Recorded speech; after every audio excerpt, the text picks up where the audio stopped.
कधी कधी आपण ज्या ठिकाणी पोहोचण्याचा विचार करत असतो तिथे पोहोचलंच पाहिजे असं काही नसतं. आपण ज्या आयुष्यात नेहमी ठरवतो ते तसंच झालं पाहिजे असंही काही नसतं. आज गेट बंद होता, अंजिनेरीला पोहोचलो, गेट बंद. पुढे काय करायचं, मी पुढचा रस्ता निवडला आणि गेलो दुर्ग भंडारला. हा चला.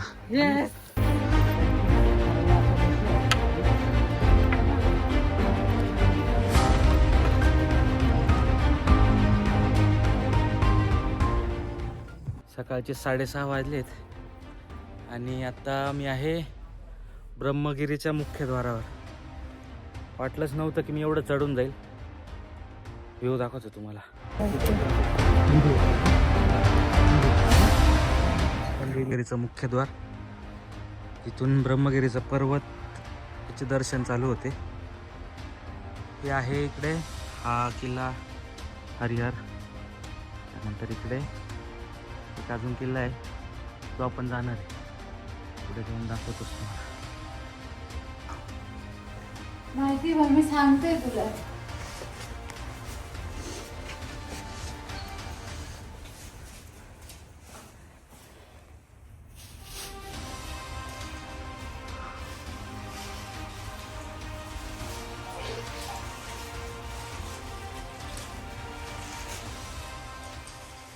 अक्षरशः ते पाहून असं थोडंसं हे होतं की महाराष्ट्रात अवघड लोक आहेत खूपच. बाहेरचे पण येतात, पण मग काळजी तर घेतली गेली पाहिजे. तेच ना. आपलेच लोक आपल्याच मंदिरांना मानत नाही.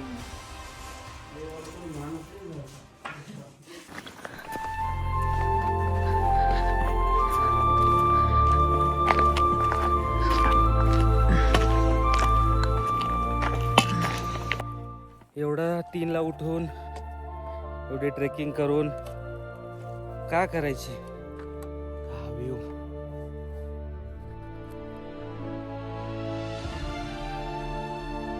इथे आल्यानंतर कळतं की जीवनाचं खरं सुख क्लब वगैरे नाहीये, तर ही जी थंड हवा, स्वतःला आपण कळून जातो की नेमकं आपण काय. गंगेद्वाराचं दर्शन घेतल्यानंतर आता जटा मंदिराचं पण दर्शन घेतलं. आपण आता दुर्ग भंडाराकडे चाललोय.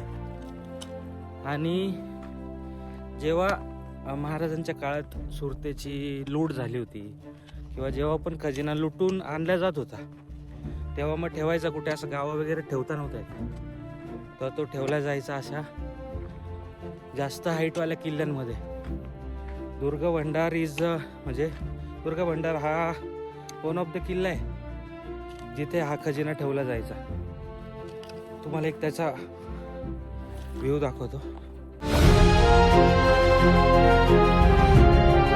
निसर्गाची कमाल तर बघा. म्हणजे हे ढग आहेत, पण ते पूर्ण डोंगराला विळखा घालून, वळसा घालून जात आहेत. देवाची कमाल. त्याच्या पायऱ्या दिसत आहेत समोर, तो आहे दुर्ग भंडार. इथून जायला रस्ता आता दिसतोय, पण पुढे गेल्या खूप कन्फ्युजन आहे. दाखवतो तुम्हाला जायचं कसं.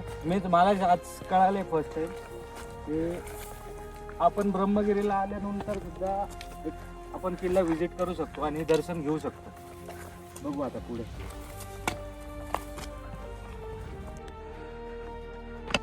असा रस्ता चालू होतो दुर्ग भंडारचा. आणि हे इथं पायऱ्या आहेत, त्या आपल्याला इथं जायचंय.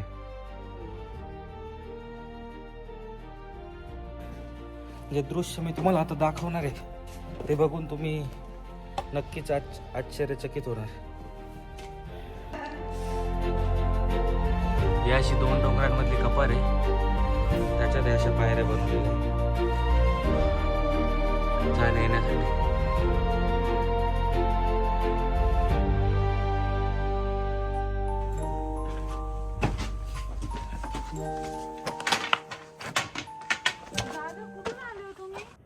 येथे गंगोद्वारचं मंदिर आहे आणि जिथून जटा आपटल्या तिथून ते पाणी येतं खाली इथपर्यंत.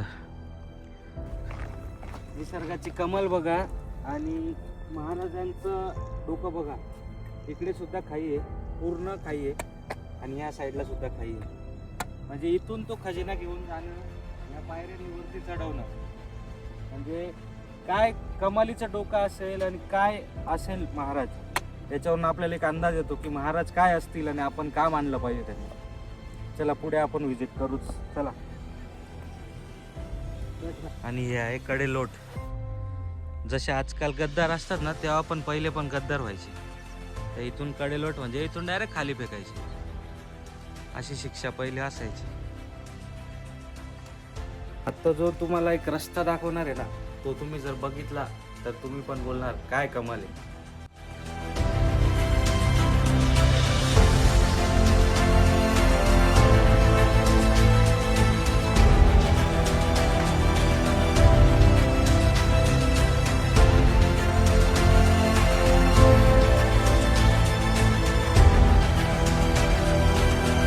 भयान दृश्य आहे, भयान. या तुम्ही पण या हळूहळू. येतो येतो.